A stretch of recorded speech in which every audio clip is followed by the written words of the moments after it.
Anchor baby. Hillary Clinton is in big, big trouble. Anchor baby. Donald Trump, he is on the rise. Anchor baby. And there was a terrorist plot, a foil, by the way, from a Muslim terrorist by 3 young American heroes. Surely you've seen about it. I'm going to talk about that, so much more. Anchor baby, here on The Voice of Resistance. I'm Randall Terry. Anchor baby.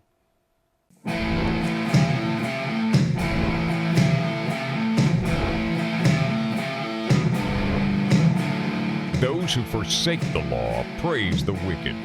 Those who uphold the law resist them. Welcome to the Voice of Resistance. Here's your host, Randall Terry. If you are a new viewer, I welcome you. We recently had the privilege, our network that I'm on, we had over 30 affiliates pick up this program and the programming, the 24/7 programming of the Walk TV. It's a great privilege for me to be in your living room. And I want to tell you just a little bit about myself so that this show makes some sense. And if you are a regular viewer of the program, one of our favorite people in the world, please indulge me for just a moment, okay? I am the founder of Operation Rescue. I have spent my entire adult life in the public arena fighting against the killing of babies by abortion. I've been fighting for decades against the militant homosexual marriage movement.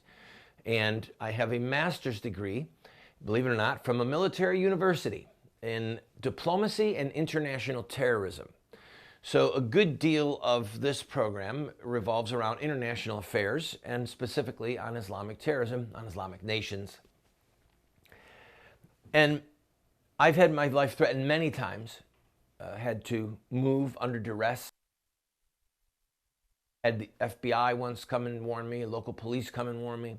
So I take what we do very seriously.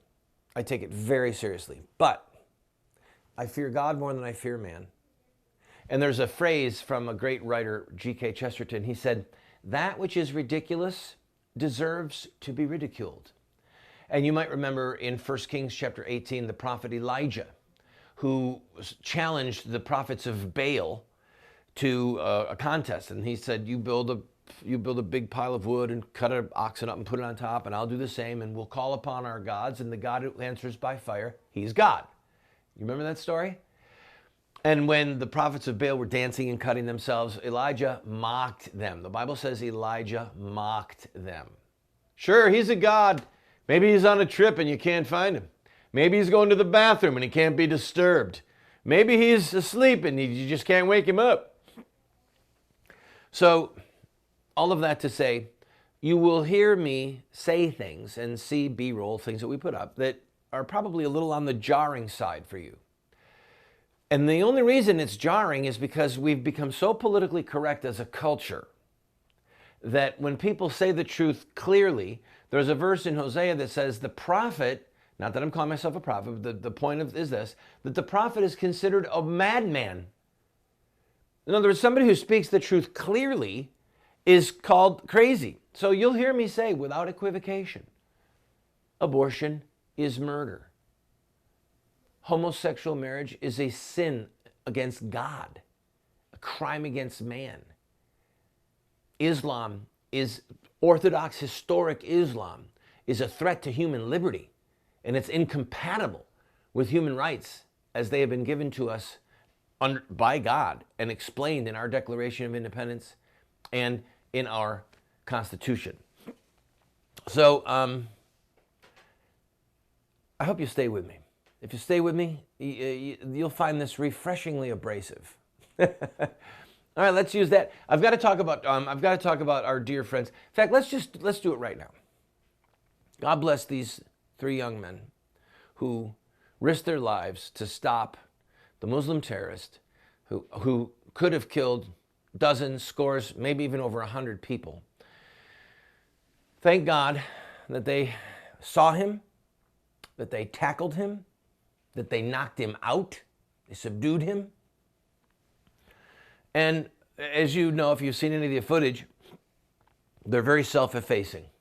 These are childhood friends taking a trip around Europe together, and by the grace and the kindness of God, they were in the right place at the right time. We have to honor them. We have to thank God for the fact that they were there and that they acted. And this is, again, if you're a new viewer, one of the things that I tend to do is take the news and then apply it to us so that we're not just sitting there as observers on our couch doing nothing, but how does this impact me? What can I learn from this? Okay? What you can learn from the situation that just happened in France, or on that train going into France, is that, number one, Muslim militants who want to kill people have a narrative. They have a storyline that they're following. And it involves the life of Mohammed and his early companions. You can also learn from this that sometimes violence is quickly in order. You can also learn from this that sometimes you have to act, and you have to act quickly. All right? If they'd have hesitated, it's very possible that they would have been dead.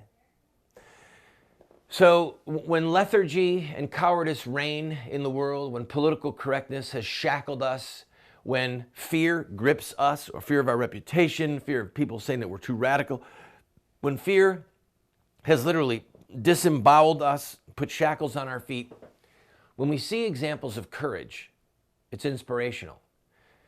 And we need to applaud that courage, but we also need to then look in the mirror and say, what would I have done? What would I have done?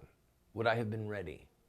And if not, Lord, what can I do and what can you do in me to make me ready, so that in an hour of trial, I'm prepared to stand. I'm prepared to risk my life in the service of God and my fellow man. I'll be right back.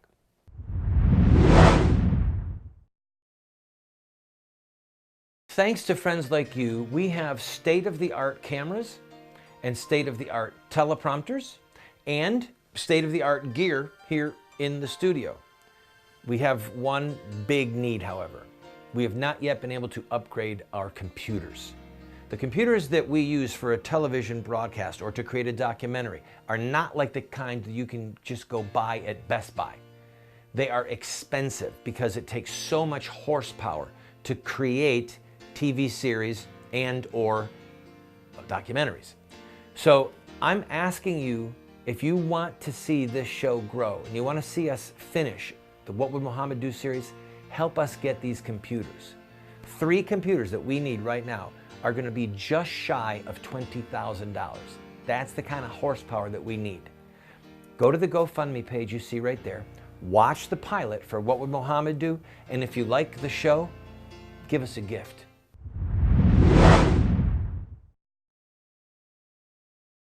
You are a genius. All right, you're actually a pool of wisdom, at least if we're on a sliding scale. I was thinking over the weekend, I'm reading all these stories about Donald Trump, okay? And whether it's the New York Times, the Washington Post, the Reuters, reading them, and I'm thinking about to myself as I listen to the words of the reporters, and then I read the words of the quotes from voters, I'm thinking, these reporters, and I'm not trying to be unkind, these reporters are not smart. They're not smart. Now here's what I found out. I gotta put this down. I have been interviewed, the front page of the New York Times, front page Washington Post, the Rolling Stone, Dan Rather interviewed me, Connie Chung, Oprah. I mean, I've been on Oprah's show, Donahue, Sean Hannity more times than I can remember. Sean's a good man, by the way. Thank God for him. What I learned over the years is that there's a difference between wisdom and the ability to articulate. There's a difference between wisdom and looking good. Looking good, you know, having a nice suit on. There's a lot of people in the world, let's start with our president, who have nice suits. They do a great job reading a script, very articulate. He's not wise. By biblical standards, he's a fool. The fear of God is the beginning of wisdom. He does not fear God. He promotes the murder of babies. He's kowtowing to Muslim militants. He's just given the biggest gift in the history of Islam to a terrorist state, okay? A state sponsor of terrorism. There's only 4 in the nation or in the world that the U.S. State Department lists as a state sponsor of terrorism. So he might have a nice wardrobe. He might have a flashing smile. He might be articulate. But you are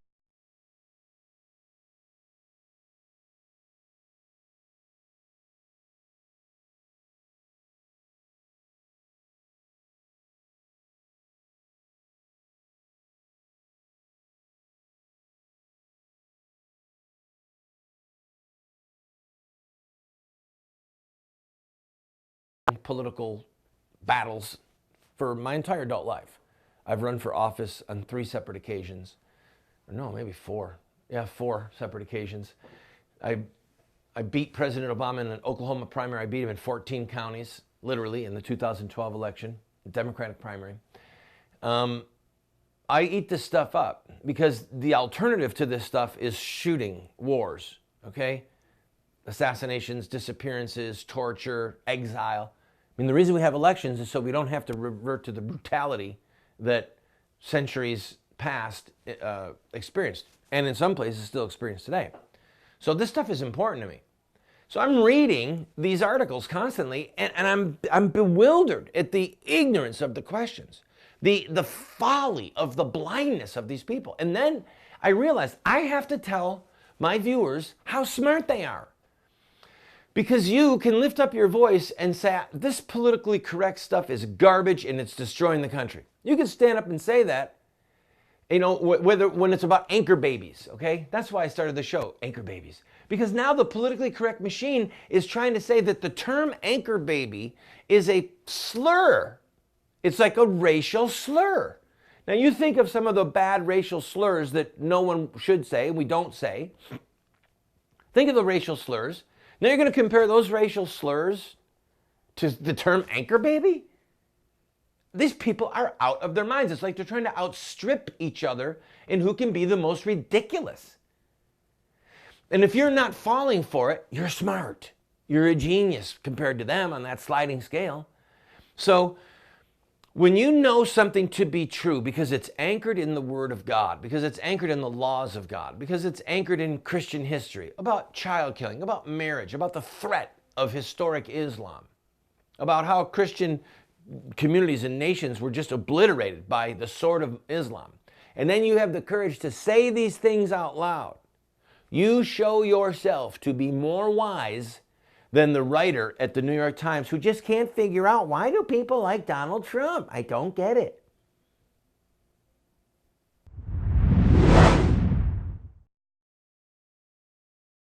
Christians must be involved in government, period. If Christians weren't involved in government, we would not have a United States of America. And there have been brilliant Christian minds over the centuries, such as John Locke, who is called the philosopher of American liberty. He was quoted by Clarence Thomas in his recent dissent on the homosexual marriage decision. If we don't understand John Locke, we don't understand the founding of America. I want to send you this book and my book, The Sword, subtitled The Blessing of Righteous Government and The Overthrow of Tyrants. I want to send you these 2 books for a gift of whatever you can afford.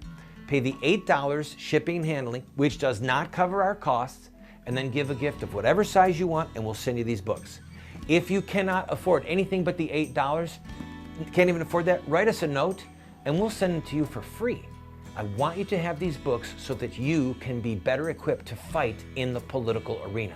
Come on, order them today.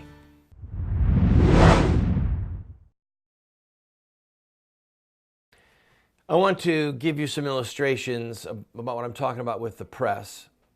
And it's not new news that most of the mainstream press are deceivers.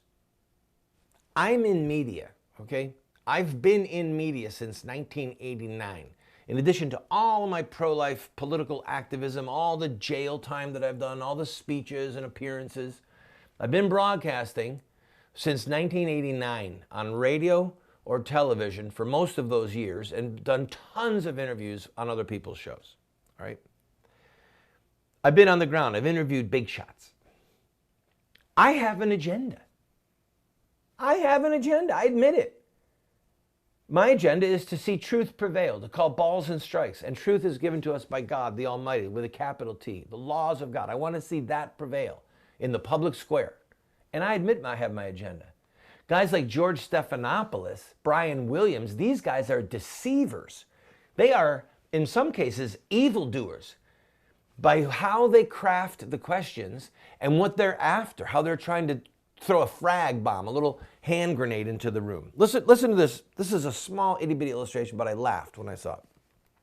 This is Reuters by Emily Stevenson. I don't know that I've had the pleasure of meeting her. And she quotes, "He's not taking any guff from anybody." Dewey Stedman, 70, a Republican from East Wenatchee, Washington, said, that was a long way of saying that a voter, a 70-year-old Republican man said that. And then she said of the publicity-loving billionaire. If you don't have something in your brains, you're not going to have billions of dollars.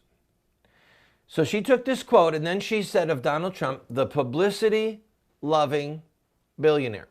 She could have said the front runner.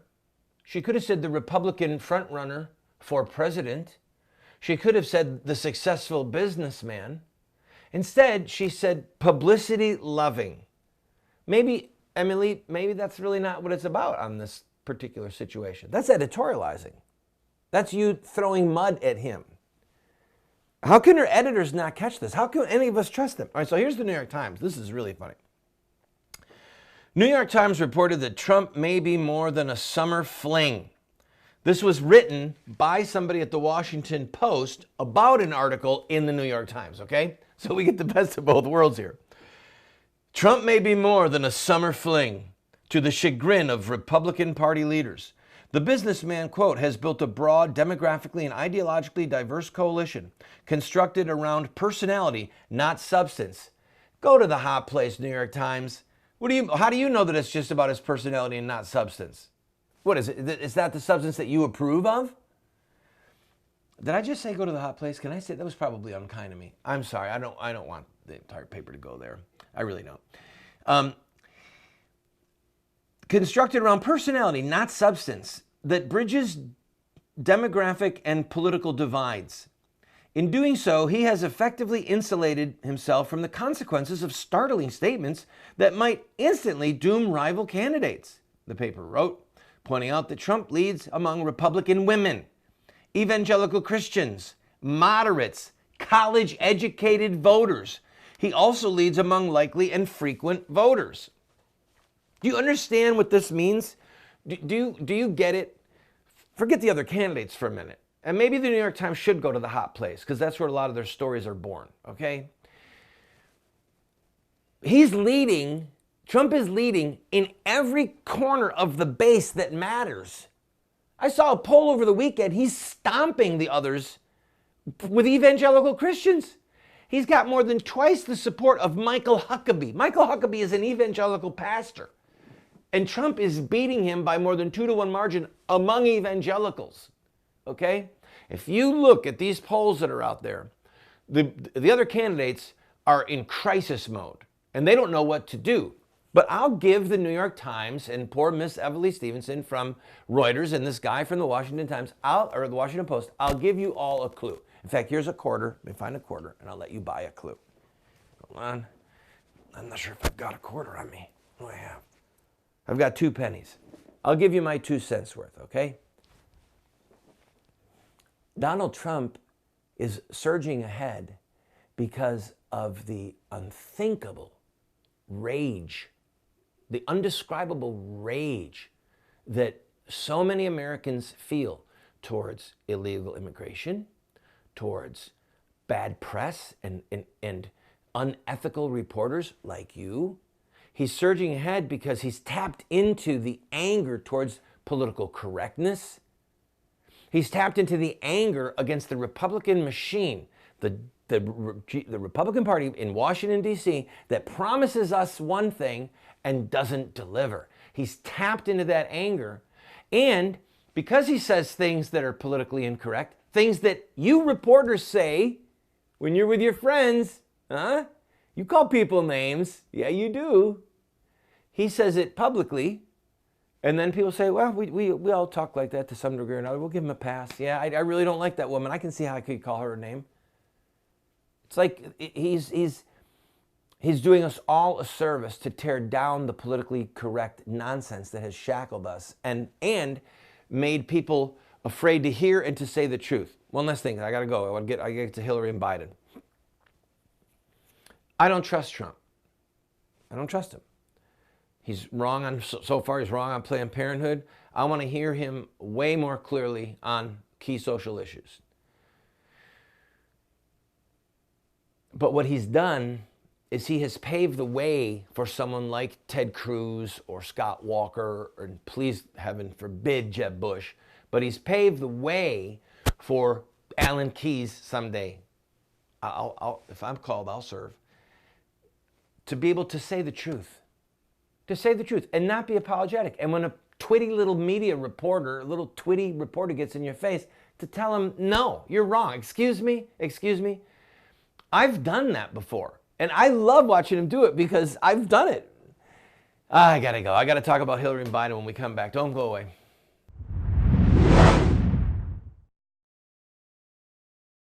Friend, this TV show represents a mission. It's to be a voice of resistance to the evil in the land, but also to inspire people like you to take a stand at any level that you might be able to equip you, to inspire you, to challenge you, to give you the rhetorical ammunition that you need. But we still have to pay bills. This program, as you know, if you're a regular viewer, we don't spend a lot of time raising money. We don't spend a lot of time saying, oh, you need to buy this and we're gonna run. No, we're bringing you a message, but we still have bills that we need to pay. I'm asking you, if you have been blessed by this show, to please go to our website or send a check to the address you see on the screen or call the phone number that you see on the screen and use your credit card and to give $50 or $100 or $500 just to help us meet our normal expenses. And we'll keep bringing you this hard-hitting show.